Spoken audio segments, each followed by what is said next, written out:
আজকে আমরা করব এ প্রোফাইল ইন কাইন্ডনেস চ্যাপ্টারের সমস্ত অ্যাক্টিভিটি।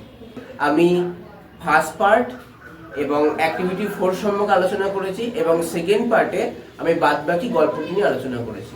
যারা যারা ওই দুটো ভিডিও দেখোনি তারা ওই দুটো ভিডিও দেখে নিয়ে এই ভিডিওটা দেখে শুরু করো। অ্যাক্টিভিটি 5 এ আছে তোমাদের এরকম সেন্টেন্স দিয়ে দিয়েছে যেগুলোকে আমাদের পরপর ঘটনাক্রমে সাজাতে হবে। ক্লিয়ার? চলো তাহলে শুরু করি। প্রথমটা দিয়েছে Mohsin felt sad for the man, মানে মহসিন মানুষটার জন্য দুঃখ অনুভব করেছিল। হি স a stranger in his room. 2 নম্বর বলছে সে তার ঘরের মধ্যে একটা অপরিচিত ব্যক্তিকে দেখতে পেয়েছিল। 3 number Mohsin was sleeping at night. 3 number বলছে মহসিন রাত্রিবেলা তার ঘরে ঘুমাচ্ছিল। 4 number a mild sound woke him up, বলছে একটা মৃদু আওয়াজ তাকে জাগিয়ে দিয়েছিল। আর লাস্ট ফাইনালি 5 নম্বর বলছে মহসিন কট হিম স্টিলিং, বলছে মহসিন তাকে চুরি করার সময় ধরেছিল। তাহলে প্রথম ঘটনা কি ঘটেছিল? মহসিন নিজের ঘরে ঘুমাচ্ছিল, তাই তো? তাহলে কি হবে? তাহলে 1 নম্বর কোনটা হবে? Mohsin was sleeping at night, 1 নম্বর। ওকে, তারপরে কি ঘটেছে? A mild sound woke him up, আমরা পড়েছি যে সে যখন ঘুমাচ্ছিল হঠাৎ একটা মৃদু শব্দ তার ঘুম ভেঙে গেছিল। তাহলে এটা হবে আমাদের 2 নম্বর। 3 নম্বরে কোনটা হবে? একটা সে যখন ঘুম থেকে উঠলো সে কি দেখতে পেয়েছিল? একটা স্ট্রেঞ্জার তার ঘরে এসছে, তাই তো? তাহলে কি হবে? হি স a stranger in his room, এটা হবে আমাদের 3 নম্বর। 4 নম্বর কোনটা হবে? 4 নম্বর ঘটনা কি ঘটেছে? মহসিন কট হিম স্টিলিং, মহসিন তাকে চুরি করতে ধরেছিল, তাই তো? তাহলে এটা হবে 4 নম্বর। এবং সবার লাস্টে কি? Mohsin felt sad for the man. তাহলে আমরা যখন জানতে পারলাম যে ওই যে মানুষটা সেটা মহসিনকে তার দুঃখের কথা বলেছিল, তখন মহসিন তাকে নিয়ে খুব দুঃখিত অনুভব করেছিল, তাই তো? তাহলে এটা আমাদের লাস্ট 5 নম্বর। তাহলে ঘটনাক্রমটা সাজালে আমাদের হচ্ছে কোনটা? 5, 3, 1, 2 এবং সবার লাস্টে 4। ওকে, চলো পরবর্তী এক্সারসাইজে যাই। এবার আমরা করব অ্যাক্টিভিটি নাম্বার 6। তোমাদের অ্যাক্টিভিটি 6 এ প্রশ্ন উত্তর লিখতে দিয়েছে। চলো, প্রথম প্রশ্ন দিয়েছে why did Mohsin feel sad for the man, অর্থাৎ মহসিন কেন মানুষটির জন্য দুঃখ অনুভব করেছিল? কেন করেছিল? আমরা জানি যে মহসিন জানতে পেরেছিল যে মানুষটার বাড়িতে কোনো খাবার নেই এবং সে তার বাচ্চাদেরকে খাওয়ানোর জন্যই চুরি করে, তাই তো? তাহলে এটাই আমরা লিখবো। তাই কিন্তু তার আগে আমাদের স্ট্রাকচার সম্বন্ধে জানতে হবে, কি করে উত্তর লিখবো। যখনই হোয়াই দিয়ে কোনো প্রশ্ন থাকবে সেক্ষেত্রে আমাদের জানতে হবে মেন উত্তর লেখার আগে আমাদের সবসময় বিকজ ব্যবহার করতে হবে, ঠিক আছে? তাহলে কি আছে? কার সম্বন্ধে বলছে? মহসিন। তাহলে আমাদের সাবজেক্ট কি লিখবো? মহসিন। এবার আমাদের দেখতে হবে এটা কোন টেন্সে আমাদের প্রশ্নটা দিয়েছে। ডিড আছে, ডিড মানে কোন টেন্স? ডিড মানে হচ্ছে তোমার পাস্ট টেন্স। সুতরাং এইখানের যে মেইন ভার্ব থাকবে সেই মেইন ভার্বটাকে আমাদের পাস্ট টেন্সে পরিবর্তন করে নিতে হবে। তাহলে এখানে মেইন ভার্ব কোনটা? ফিল। তাহলে কি হবে? ফেল্ট। তারপরে যা আছে দেখে লিখে দেবো একদম। স্যাড ফর দ্য ম্যান, যা আছে পুরো দেখে লিখে দেবো ফর দ্য ম্যান। লেখার পর এবার আমাদের কি লিখতে হবে? Because.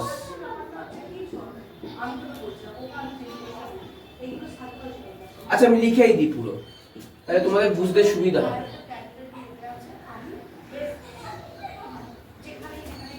Sad for the man because. Because কি? বিকজ কারণ লোকটার বাড়িতে কোনো খাবারও ছিল না, তার কোনো কাজও ছিল না, তাই তো? তাহলে বিকজ হি হ্যাড, যেহেতু ডিড আছে পাস্ট টেন্সে উত্তর লিখছে ওই কারণে হ্যাড হয়েছে। He had no work and no food. কোথায়? তার বাড়িতে। তাহলে in his house, full stop. তারপরে আমরা কি লিখবো? যে সে তার বাচ্চাদেরকে খাওয়ানোর জন্য চুরি করে।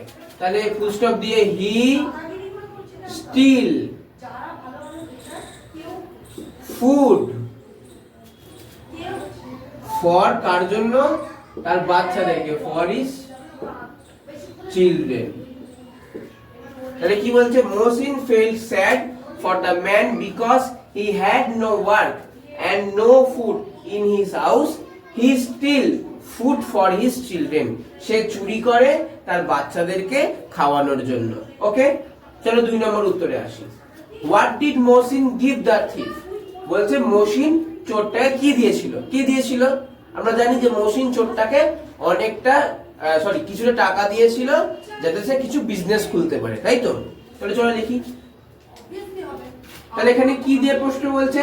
হোয়াট দিয়ে, তাই তো? তাহলে হোয়াট দিয়ে কি করে উত্তর লিখবো দেখে নাও। কার সম্বন্ধে বলছে? মহসিনের সম্বন্ধে। তাহলে মহসিনটা সাবজেক্ট। কোন টেন্সে উত্তর দিচ্ছে? এই কোন টেন্সে প্রশ্ন করছে? ডিড আছে মানে পাস্ট টেন্স, তাহলে উত্তর আমাদের পাস্ট টেন্সে উত্তর দেব। তাহলে এখানে মেইন ভার্ব কোনটা? গিভ। তাহলে কি হয়ে যাবে এটা? গেভ। মহসিন গেভ কাকে? আচ্ছা, কি দিয়েছিল? এরপরে উত্তরটা লিখবো। কি দিয়েছিল?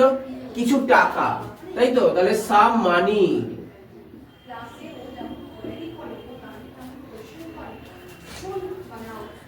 কাকে দিয়েছিল? থিফকে।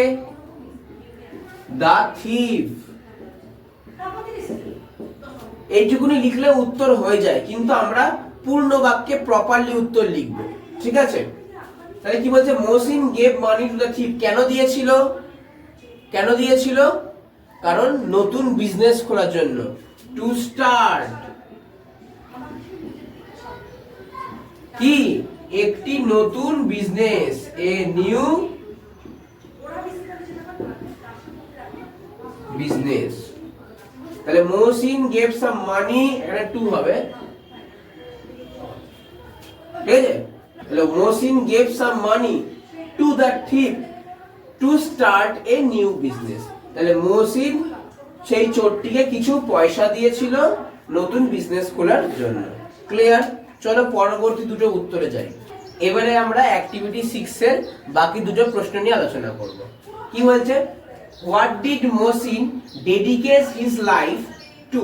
অর্থাৎ মহসিন তার জীবনটাকে কিসে উৎসর্গ করেছিল? ডেডিকেট মানে আমরা জানি উৎসর্গ করা। কিসে উৎসর্গ করেছিল? আমরা জানি মহসিন তার জীবনটাকে উৎসর্গ করেছিল মুসলিমদের মধ্যে শিক্ষাটাকে বিস্তার করে দেওয়ার জন্য, তাই তো? তাহলে উত্তর লিখি। তাহলে সেম টু সেম। কি দিয়ে প্রশ্ন আছে? হোয়াট দিয়ে। প্রশ্নটা কোন টেন্সে আছে? ডিড আছে মানে পাস্ট টেন্সে আছে, একই জিনিস। আচ্ছা, কার বিষয়ে বলছে? মহসিনের বিষয়ে। তাহলে আমরা সাবজেক্ট লিখবো মহসিন। মেন ভার্ব কোনটা? ডেডিকেট। ডিড থাকলে কি হবে? ডেডিকেটেড, পাস্ট টেন্স হয়ে যাবে। যা আছে দেখে দেখে বসিয়ে দেবো।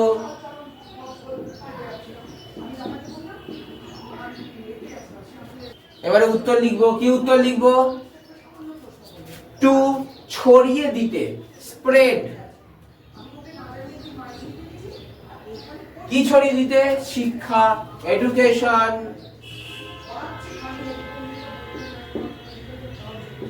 কাদের মধ্যে? তাহলে এমং। কাদের মধ্যে? দা মুসলিমস। এমটা বড় হাতের হবে। তাহলে কি? Mohsin dedicated his life to spread education among the Muslims. Clear? Mohsin তার জীবনটাকে উৎসর্গ করেছিল মুসলিমদের মধ্যে শিক্ষাটাকে ছড়িয়ে দেওয়ার জন্য। ওকে, কেউ যদি বলে স্যার আমি এখানে ইন স্প্রেডিং বইয়ের লাইনটা লিখতে পারবো না, তাও হবে, সেটাও লিখতে পারবে। ওকে, আচ্ছা। তারপরে when did মহসিন die? এই ডাই মানে কি? ডাই মানে হচ্ছে পটল তোলা, মানে মৃত্যু। when মানে কি? when মানে হচ্ছে কখন। when মানে কখন। তাহলে কখন মহসিন মারা গিয়েছিল? কত সালে? আমরা বইতে পড়েছি। কি আছে বইতে? 1812, তাই তো? আমি আগের দিনই বলেছি পাস্ট অ্যাওয়ে, এটা একটা ফ্রেজাল ভার্ব, ডাইরেক্ট। তাহলে কি হবে? কার সম্বন্ধে বলছে? মহসিনের সম্বন্ধে। তাহলে মহসিন কি আছে, ডিড দিয়ে আছে, তো তাহলে কি হবে এটা, ডায়েড। ডায়েড কত সালে, ইন, সবসময় সাল লেখা রাখবে, আমরা ইন প্রিপোজিশন ইউজ করব। কত সালে, 1812 সালে, তাই তো, 1812 সালে মারা গিয়েছিল। বা তোমাদের প্রশ্নে ডায়েডের বদলে লেখা থাকতে পারে পাস্ট অ্যাওয়ে, এটা মানেও মারা গিয়েছিল, সুতরাং এখানে প্রশ্ন থাকবে যে পাস অ্যাওয়ে। যদি প্রশ্ন দেয় যে when did Mohsin pass away, তাহলে আমরা লিখব Mohsin passed away in 1812। Clear, বুঝতে পেরেছো? যদি বলে ডাই তাহলে আমরা ডায়েট করব, ডিড আছে বলে, আর পাস অ্যাওয়ে থাকলে আমরা পাস্ট অ্যাওয়ে করব, যেহেতু প্রশ্নে ডিড আছে। ক্লিয়ার হয়েছে? চলো পরবর্তী অ্যাক্টিভিটিতে আমরা যাই। এবারে আমরা করব অ্যাক্টিভিটি 7A। আচ্ছা, এখানটা ভালো করে খেয়াল করবে, এখানে তোমাদের বলেছে কিছু প্যাসেজ দিয়েছে, সেই প্যাসেজের মধ্যে প্রপার নাউন, প্রোনাউন আর কোয়ালিফাইং অ্যাডজেক্টিভ লুকিয়ে আছে, সেগুলোকে আমাদের বের করে নিয়ে আসতে বলেছে। প্রপার নাউন মানে আশা করি জানো, প্রপার নাউন বলতে যে কোনো নাম, প্রোনাউন বলতে সর্বনাম অর্থাৎ নাউন এবং নাউনের পরিবর্তে যেগুলো বসে, আর কোয়ালিফাইং অ্যাডজেক্টিভ মানে হচ্ছে সেই সমস্ত বিশেষণ যেগুলো গুণ বোঝায়।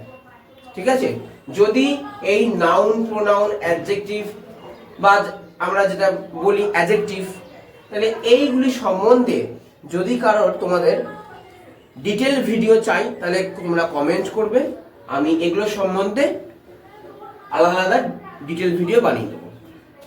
চলো তাহলে শুরু করছি। তাহলে প্রপার নাউন মানে কি? প্রপার নাউন মানে হচ্ছে কোন একটি ব্যক্তি, কোনো বস্তু বা কোনো জায়গা এর সম্পূর্ণ একটা নাম, তাকে বলে প্রপার নাউন। স্যার বুঝবো কি করে? প্রপার নাউন যদি বাক্যের মাঝে বা শুরুতে থাকে তাহলে সেটা বড় হাতের অক্ষর দিয়ে লেখা থাকে, এই হয় এক চেনার উপায়। আর এটা গেল অ্যাভারেজ স্টুডেন্টের জন্য। আর যারা ভালো বুঝতে চায় তাদের জন্য নিয়ম কি? তাদের জন্য নিয়ম হচ্ছে যে কোনো ব্যক্তি, বস্তু বা জায়গার নামটা আমাদেরকে দেখতে হবে, সেটা হচ্ছে প্রপার নাউন।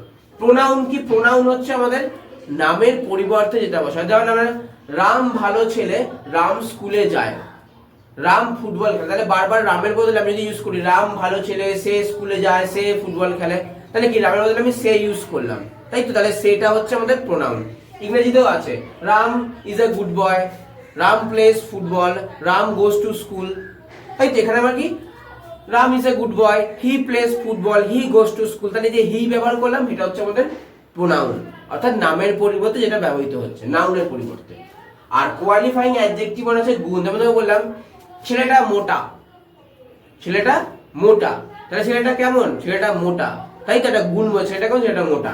আমি বললাম পিকু খুব ভালো, তাহলে পিকু কিরকম? পিকু ভালো, তার গুণটা বোঝাচ্ছে, তাহলে এই যে ভালোটা, গুড, তাহলে এটা হচ্ছে আমাদের কোয়ালিফাইং অ্যাডজেক্টিভ।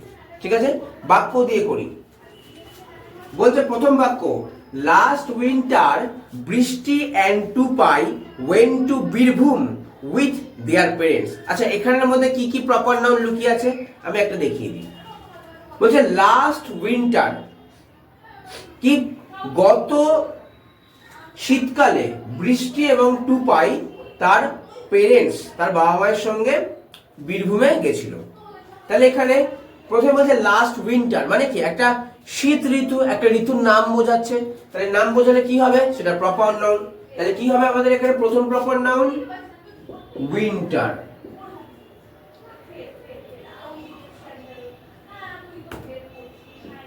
ওকে, আচ্ছা, তারপরে বৃষ্টি অ্যান্ড টুপাই, তাহলে বৃষ্টি নিশ্চয়ই কোনো মেয়ের নাম, আমরা বুঝতে পারছি। টুপাই নিশ্চয়ই কোনো ছেলের নাম, বুঝতে পারছি। তাহলে এই দুটো প্রপার নাউন।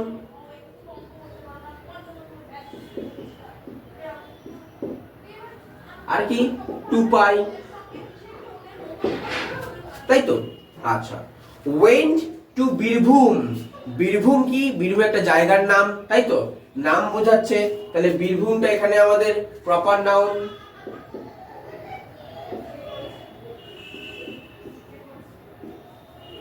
আচ্ছা, উইথ দেয়ার পেরেন্টস, তার বাবা মায়ের সঙ্গে।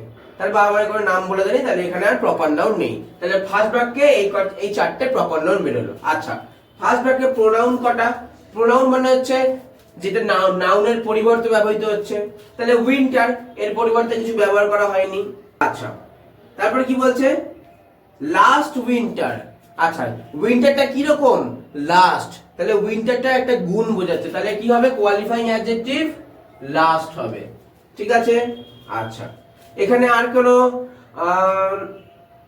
বৃষ্টি টুপাই না, হবে না। Went verb with their parents. আচ্ছা, এখানে খেয়াল করে দেখো, দেয়ার তাদের, তাই তো? দেয়ার বলতে কাজের বুঝিয়েছে, দেয়ার বলতে বৃষ্টি এবং টুপাইয়ের বাবা মাকে বুঝিয়েছে, তাই তো? তাহলে এখানে দেয়ারটা হবে প্রোনাউন। তাহলে বৃষ্টি এবং টুপাইয়ের পরিবর্তে দেয়ার ব্যবহার করা হয়েছে, তাদের। তাহলে এই দেয়ারটা হচ্ছে ফার্স্ট বাক্যে প্রোনাউন। সেকেন্ড বাক্য, uncle Arup a close friend of Tupai's father. বলছে আঙ্কেল অরূপ যে হয় টুপাইয়ের বাবার খুব কাছের বন্ধু, lived there with his family, সেখানে বাস করে তার পরিবারের সঙ্গে। তাহলে কি? আঙ্কেল অরূপ, অরূপ একটা নাম। তাহলে দ্বিতীয় বাক্যে কি? দ্বিতীয় বাক্যে আমাদের প্রপার নাউন হচ্ছে এই, হ্যাঁ, অরূপ। ওকে। তারপরে a close friend of Tupai's father. Close friend, কি রকমের ফ্রেন্ড? ক্লোজ। তাহলে কি হবে? কোয়ালিফাইং অ্যাডজেক্টিভ কি হবে? ক্লোজ। ঠিক আছে। কি রকম দিয়ে প্রশ্ন করব আমরা? আচ্ছা, টুপাইস ফাদার, টুপাই আমরা একবার লিখে ফেলেছি, সুতরাং আর দরকার নেই। আচ্ছা, লিভড মানে এটা ভার্ব, আমাদের বাস করে কোথায়? There with his family. কোথায় বাস করে? দেয়ার। দেয়ার মানে কোথায়? কোথায় বলো? বীরভূমে, তাই তো? তাহলে বীরভূমের পরিবর্তে দেয়ার ব্যবহার করা হয়েছে, তাহলে নাউনের পরিবর্তে দেয়ার এসছে। তাহলে কি হবে? দেয়ারটা প্রোনাউন। ঠিক আছে। আচ্ছা, there with his family, his বলতে কার? তার। তাহলে কার বুঝিয়েছে? কার বলেছে এখানে? আঙ্কেল অরূপের, তাই তো? তাহলে আঙ্কেল অরূপের পরিবর্তে এখানে হিজ ব্যবহার করা হয়েছে, নাউনের পরিবর্তে প্রোনাউন। তাহলে হিজটা কি হবে এখানে?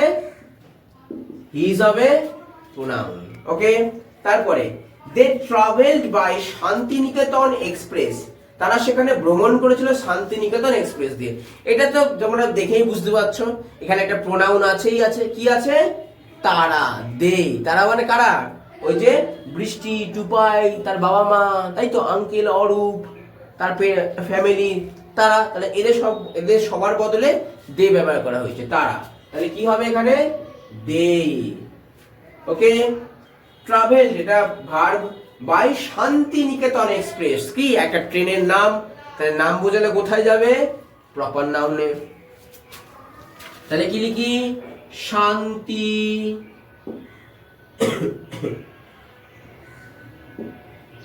নিকেতন এক্সপ্রেস। ওকে। আচ্ছা, এখানে আর কোন প্রোনাউন আছে না? এখানে আর কোন প্রোনাউন নেই, এটাই আছে। আর দে ট্রাভেল মানে এখানে কোনো কোয়ালিফাইং অ্যাডজেক্টিভও নেই। আচ্ছা, তারপরে ইন দা ট্রেন, সেই ট্রেনের মধ্যে, দে এনজয়েড, তারা আনন্দ করেছিল, বিউটিফুল সংস, সুন্দর গান, সাং বাই এ বাউল, একটা বাউলের দ্বারা গাওয়া হয়েছিল। তাহলে ইন দা ট্রেন কোথায়? ট্রেনের মধ্যে। তাহলে ট্রেনটা কি? একটা নিশ্চয়ই বস্তুর নাম, তাই তো? ট্রেনটা কোনো আকাশ থেকে তো কিছু এসে পড়েনি, একটা বস্তুর নাম। তাহলে বস্তুর নাম হলে কোথায় যাবে? প্রপার নাম। তাহলে কি হবে? ট্রেন। ঠিক বললাম?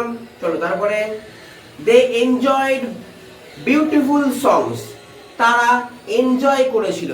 তাহলে তারা বলতে নিশ্চয়ই এই মানুষগুলোর কথা বলা হয়েছে, তাহলে এই মানুষগুলোর পরিবর্তে তারা ব্যবহার করা হয়েছে। তাহলে কি? দে। দে আমরা লিখেছি, সুতরাং আর লেখার দরকার নেই। দে এনজয়েড মানে ভার্ব, এটা আনন্দ করেছিল। বিউটিফুল সংস, কি রকমের গান? বিউটিফুল, তাই তো? গানটা কি রকম? বিউটিফুল। কি রকম দিয়ে প্রশ্ন করছি, উত্তর পাচ্ছি বিউটিফুল। তাহলে এটা কি? গানটার একটা বৈশিষ্ট্য, গানটার গুণ বোঝাচ্ছে। তাহলে গুণ বোঝালে কোথায় যাবে? অ্যাডজেক্টিভ অফ কোয়ালিটি, একটা কোয়ালিফাইং অ্যাডজেক্টিভ। তাহলে কি হবে এখানে? বিউটিফুল। ঠিক আছে। তারপরে কি? বিউটিফুল সংস, সাং বাই এ বাউল, সাং একটা ভার্ব, বাই এ বাউল কার দ্বারা গাওয়া হয়েছিল? বাউলের দ্বারা। তাহলে বাউলটা নিশ্চয়ই আমাদের মানুষ জাতির মধ্যে একজনের নাম, তাই তো? তাহলে নাম বোঝালে কোথায় যায়? প্রপার নাম। তাহলে কি হবে? বাউল। ওকে, আচ্ছা। তারপরে আচ্ছা বা এখানে বাক্য শেষ, আর এখানে কিছু আছে না? এখানে আর কিছু নেই। ইট ওয়াজ এন আনফরগেটেবল জার্নি, বলছে সেটা ছিল বা এটা ছিল, ইহা ছিল একটা ভোলার মতন নয় এইরকম একটা অভিযান। আনফরগেটেবল মানে যেটা ভোলার মতন নয়। তাহলে কি? ইট ওয়াজ এন আনফরগেটেবল জার্নি, তাই তো? তাহলে এই জার্নিটা কিরকম ছিল? আনফরগেটেবল মানে যেটা ভোলার মতন নয়। তাহলে জার্নিটা একটা গুণ বোঝাচ্ছে, তাহলে গুণ বোঝালে কোথায় যাবে? বেগুনে। হ্যাঁ, কোয়ালিফাইং অ্যাডজেক্টিভে যাবে। চলো তাহলে আনফরগেটেবলে আসি।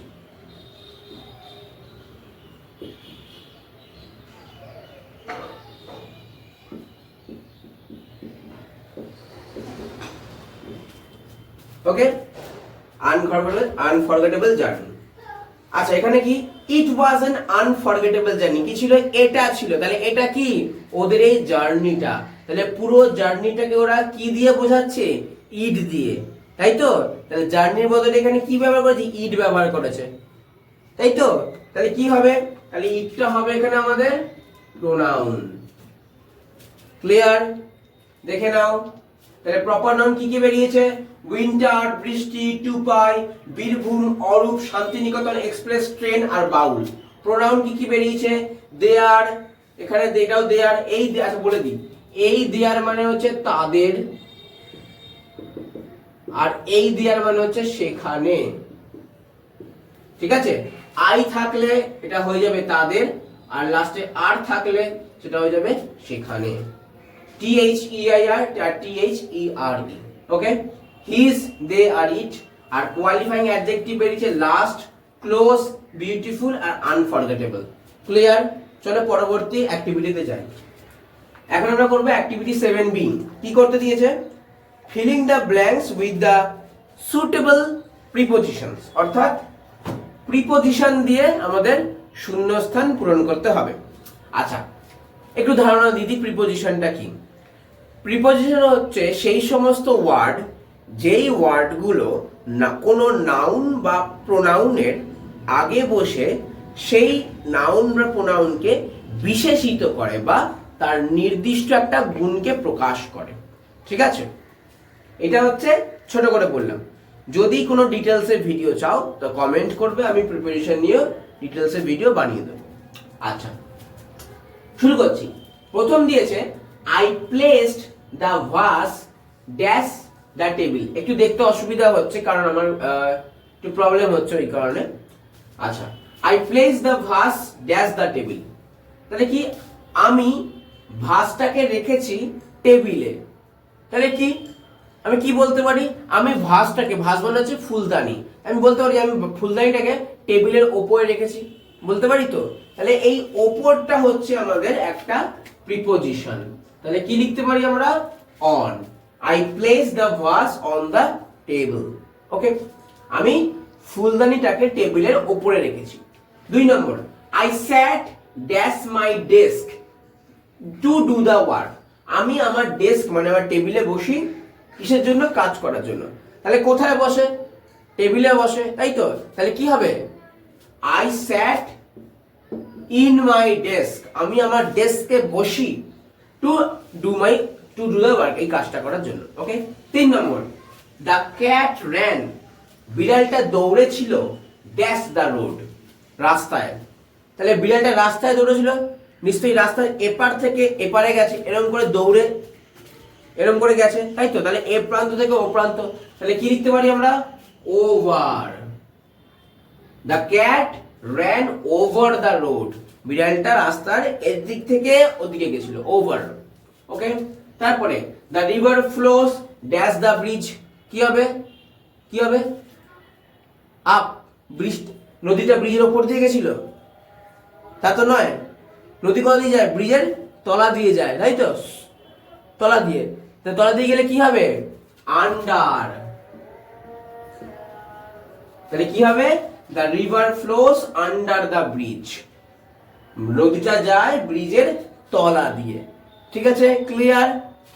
আবার বলে দিই, I place the vase on the table, I sat in my desk to do the work, the cat ran over the road, the river flows under the bridge. Okay, চলো আজকের এবং এই চ্যাপ্টারের লাস্ট এক্সারসাইজে আমরা যাই। চলো এবার করব আজকের লাস্ট এক্সারসাইজ, অর্থাৎ এ প্রোফাইল ইন কাইন্ডনেস চ্যাপ্টার থেকে last activity, activity number 8A। কি বলেছে তোমাদের এখানে? Filling the blanks with the words from the help box, অর্থাৎ এই যে হেল্প বক্স দিয়েছে, এই হেল্প বক্স থেকে ওয়ার্ডগুলোকে নিয়ে এখানে শূন্যস্থান পূরণ করতে হবে। আগে মানেগুলো বলে দিই। প্রথমটা বলছে কিউরিয়াস, কিউরিয়াস মানে হচ্ছে কৌতূহলী। ঠিক আছে, বা আমি যদি কিছু বাংলা ভুল বানান লিখে থাকি তাহলে কমেন্ট করতে পারো, আমি ঠিক করে দেবো। আচ্ছা, ফরগেট, ফরগেট মানে হচ্ছে ভুলে যাওয়া।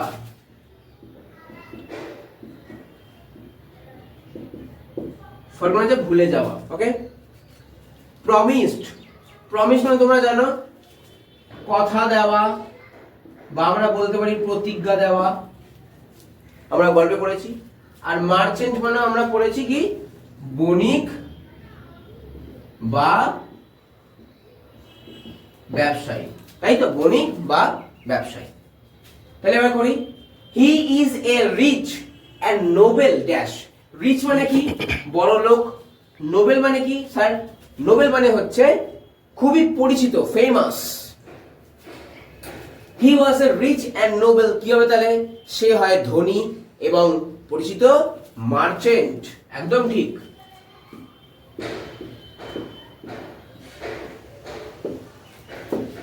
ফুল স্টপ, ফুল স্টপ। কি বলছে? He was a rich and noble merchant, সে হয় একজন ধনী এবং সুপরিচিত ব্যবসায়ী। ক্লিয়ার? চলো, I was dash to know the secret, আমি ছিলাম সিক্রেটটা জানতে। তাহলে আমি কি ছিলাম? আমি ছিলাম কৌতূহলী সিক্রেটটা জানতে। কৌতূহলী মানে হচ্ছে খুবই আগ্রহ, আমি জানবো, আমি জানবো, জানবো, এরকম। তাহলে কি হবে? কিউরিয়াস।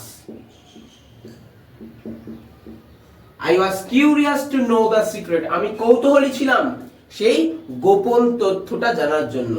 আচ্ছা, never dash a helpful friend, কখনোই ড্যাশ খুবই সাহায্যকারী বন্ধুকে। তাহলে কি করতে হবে? নেভার, কি হবে বলো? নেভার ফরগেট, কখনো ভুলে যাব না। তাহলে কি হবে? নেভার ফরগেট, কখনো ভুলে যাবে না একজন সাহায্যকারী বন্ধুকে। Clear? Last, my friend has dash to meet me today, তাহলে কি আমার বন্ধু বলেছে ড্যাশ আমার সঙ্গে দেখা করবে। তাহলে কি আমার বন্ধু আমাকে কথা দিয়েছে, তাহলে কি হবে? প্রমিসড। তাহলে আমার বন্ধু আমাকে কথা দিয়েছে আমার সঙ্গে দেখা করতে। আরেকবার বলে দিই, হি ওয়াজ রিচ অ্যান্ড নোবেল মার্চেন্ট, সে হয় একজন ধনী এবং সুপরিচিত ব্যবসায়ী। দ্বিতীয় হচ্ছে, I was curious two know the secret, আমি খুবই কৌতূহলী ছিলাম সেই গোপন তথ্যটা বা গোপন জিনিসটা জানার জন্য। নেভার ফরগেট এ হেল্পফুল ফ্রেন্ড, কখনো ভুলে যাবে না একটি সাহায্যকারী বন্ধুকে বা যে সাহায্য করে সেই বন্ধুকে। My friend has promised to meet me today, আমার বন্ধু আমাকে কথা দিয়েছে আজকে দেখা করার। ক্লিয়ার হয়েছে? বলে দিই, যখন এরকম থাকবে যে ওয়ার্ডগুলো হেল্প বক্সে আছে, যে ওয়ার্ডগুলো তুমি নেবে সেগুলোর উপরে টিক করে দেবে লেখার সময়। ঠিক আছে? তাহলে আজকে এতটাই। তোমরা আবার বলবে স্যার 8Bটা তো করালেন না। 8Bটা তোমাদের পরীক্ষা আসার মতন নয়, পরীক্ষা দেয়ও না। আমাদের এই অবধি দেওয়ার কথা। তাও আমি তোমাদের সুবিধার্থে ভিডিওর লাস্টে এই 8Bটার একটা আমি করে উত্তর সহ ছবি দিয়ে দেবো, তোমরা সেখান থেকে করে নিতে পারো। তাহলে আজকের জন্য এতটাই। এবং আমার কাছে যদি কেউ ভর্তি হতে চাও, আমি স্ক্রিনে আমার নাম্বার দিয়ে দেবো, সেখান থেকে তোমরা আমার সঙ্গে কন্ট্যাক্ট করে সরাসরি এখানে ভর্তি হতে পারো। ঠিক আছে? তাহলে আজকের জন্য এতটাই। আশা করি ভিডিওটা ভালো লেগেছে এবং বুঝতে পেরেছো। এবং দেখা হচ্ছে পরের ভিডিওতে। Thank you.